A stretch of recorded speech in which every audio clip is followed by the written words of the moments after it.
Hello everyone.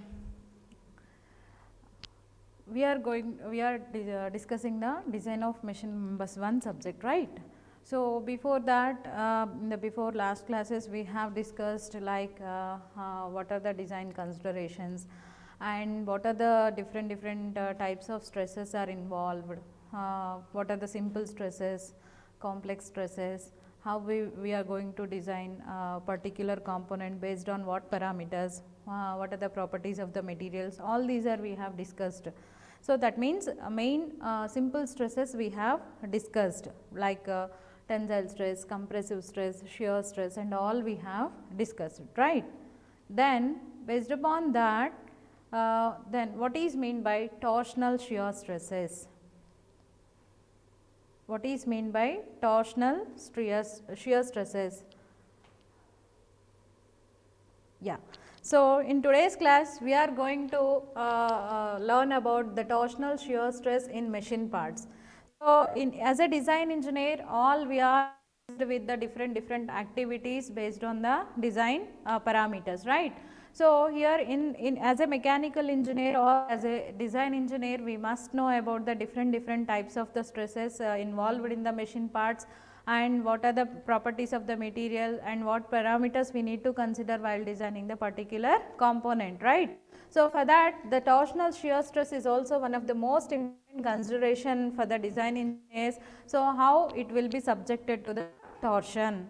So this is the arrangement. Here you can see, first of all, torsional stress is nothing but whenever a machine part or any machine member which is subjected to the torque or twisting moment. Okay. So whenever a machine part which is subjected or twisting moment, so therefore the machine part will be subjected to the torsional shear stress. Then what is mean by torque or what is mean by twisting moment means whenever member which is on by a couple. So that is, couple is nothing but two equal and opposite forces which are acting parallelly, so that will be treated as the couple. So here you can take, this is the one force which is acting in this direction downward, here one force which is acting in the upward direction based on the perpendicular distance x or L, whatever it is, right. Therefore here moment is nothing force into perpendicular distance, whereas coming to the couple is nothing but two equal and opposite parallel forces who are acting on the same line. So therefore this is nothing but couple. So whenever a couple of forces which are acting on the machine part, therefore there may be chances to to the torque. So therefore whenever the body is in rotating condition, here we can see this is this machine part, this machine member, this shaft which is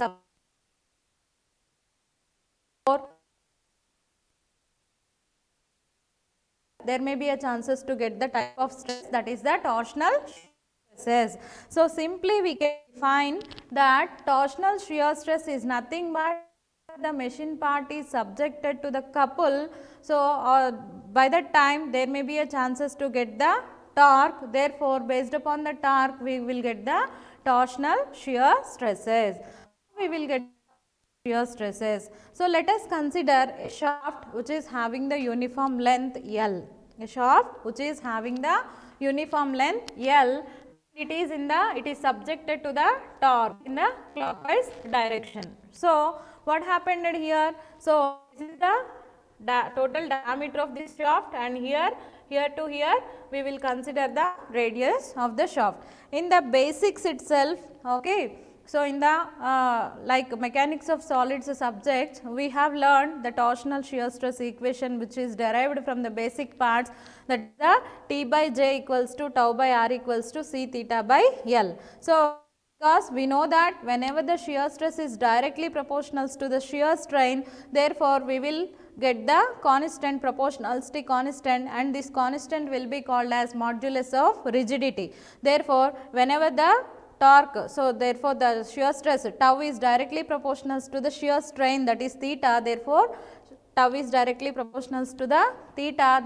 Tau equals to, when we are removing the proportionality constant, we will get the proportionality constant C, therefore tau equals to Z theta or C theta. And here this is the radius of this shaft, that means here the diameter of the shaft, here we have considered. So, diameter equals to 2 into radius. So, here half of the radius we have taken and remaining this is the half of the radius, right, and which is acting upon the uniform length of the shaft L, and this T is the applied torque on the shaft member, and where J is equals to polar moment of inertia of the this particular diametral shaft, right. So, this is so when we are deriving the torsional shear stress equation, we all know that always whenever the body is subjected to the torque in the clockwise direction or else anti-clockwise direction. So, here you can see that always the shear stress which is acting at the midpoint, that will be 0, but at the outer surfaces the torsional shear stress is always maximum. So, this is the basic point we need to consider while deriving the shear stress equation. So, then what are the parameters we can identify? What are the parameters we can solve by using the torsional equations means, first of all, to derive this torsional shear stress equation there are some assumptions are there. Then what are the some assumptions? First of all, the material of the body which is uniform throughout the cross section. So, that means whatever the material we have taken, that material should be uniform throughout the cross section. So, then only the material is able to perform the within the elastic limits, it obeys the Hooke's laws or whatever the laws. Okay. So, basically whenever the material is obeys the Hooke's law, what will happen? So, whatever the amount of load we are going to apply on the material, so after removing of the immediately the material can regains its original shape and as well as the size. So, based on that concept, so the first assumption which is made to derive the torsional shear stress equation in the machine parts, the uniform of the material of the body, okay, or else bar element should be uniform throughout the cross section. And after that the second assumption, so that is, so whenever we are applying the load before and after, before twisting the load and after removing the load. So, the total cross section of the bar element, okay, this whatever the shaft we have taken, that should be uniform. That means that should be plane before and after removing the load, before applying the load and after removing the load. And also the third assumption is all the cross sections of this material, this shaft material should be uniform. That means it has to obey the Hooke's law within the elastic limit. The stresses are directly proportional to the strains. Okay. And also the next assumption, that is we have proved, that is always the shear stress is 0 at the midpoint of the shaft and at the outer surface the shear stress is maximum. So, based on these particular assumptions, the equation torsional shear equation is derived as T by J equals to tau by R equals to C theta by L. Sometimes we can also write it as the proportionality constant in terms of C, we can write G also we can specify. Therefore, the equation is T by J equals to tau by R, that is equals to C theta by L. So, from this basic equation, torsional shear stress equation which is subjected to the machine part, whenever the torque is subjected to the different machine parts. So, from this equation we can derive, we can solve the some parameters. What are the parameters we can solve by using the equation? Means, first of all, the basic equation we all know that is T by J equals to tau by R, right. So, from this equation I can identify torque. So, therefore, how I can write the torque? The torque equals to J into tau by R is nothing but we all know that polar moment of inertia.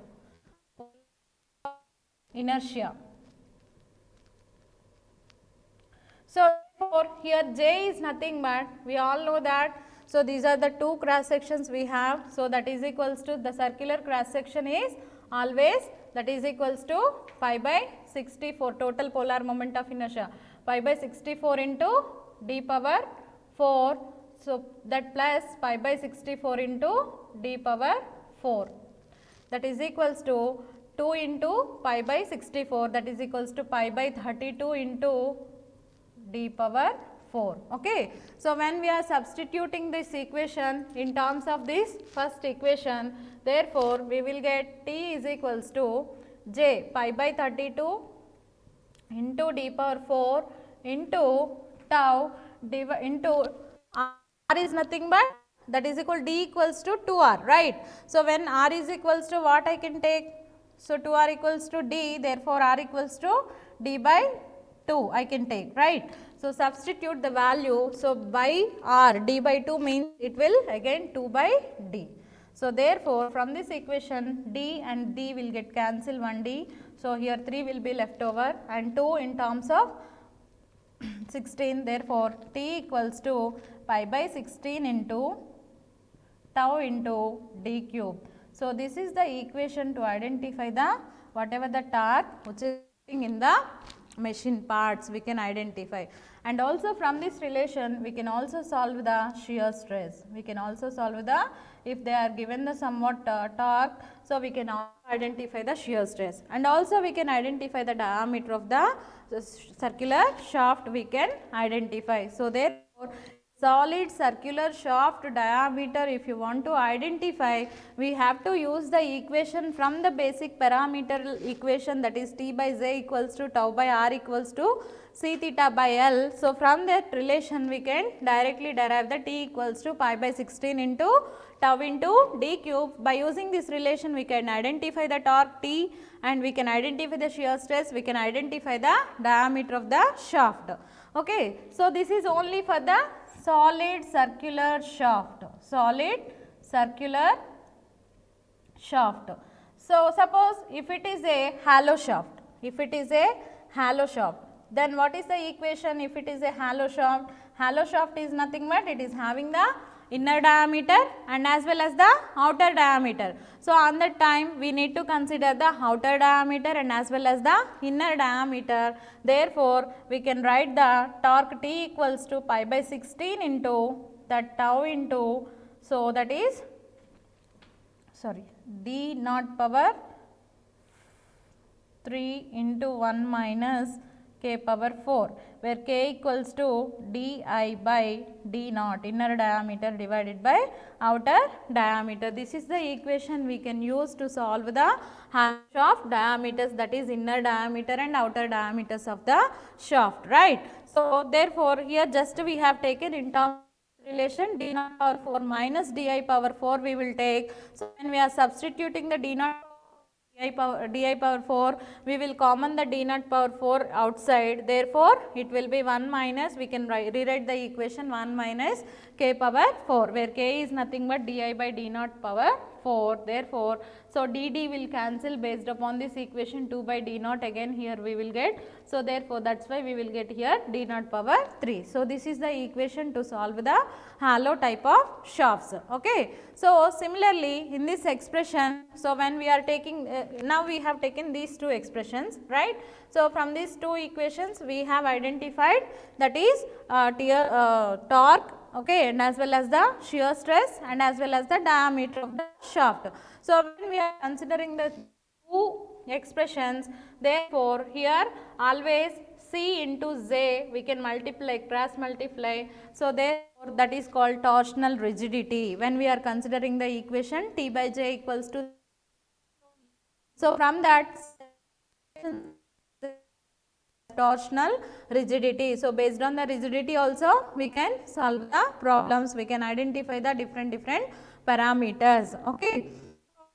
Whenever we have the torque, so on that time, so the somewhat power should be transmitted through the shaft, right. So, therefore, whenever the power is transmitted, so on that time we have the basic relation, that is 2 pi n t by 60. So, therefore, where 2 pi n t by 2 pi n by 60 will be called as omega. So, that is omega in terms of radians per second. Therefore, here we can also rewrite the equation, that is T into omega. From this relation also we can identify the power, we can identify the torque, we can identify the omega. So, these are the expressions we can resolve and we can find the different values. So, this is the concept whenever the torsional shear stresses in acting on the particular machine parts. So, here we need to remember that always there are some assumptions are there. So, always the material should be uniform, and before and after applying the load, the material the cross sections of this bar element should be uniform. Okay. So, these are the assumptions, that means it obeys the Hooke's law. So, these are the different parameters we can identify whenever the machine parts are subjected to the torsional shear stress or whenever the machine parts are subjected to the torque. Thank you.